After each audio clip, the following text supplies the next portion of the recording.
جناب سے میری گزارش ہے کہ جواب دیں، قرآن اور وہ حدیث جو قرآن سے ملتی ہو۔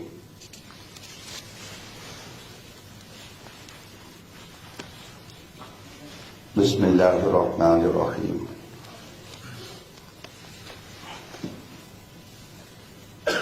اس بات کو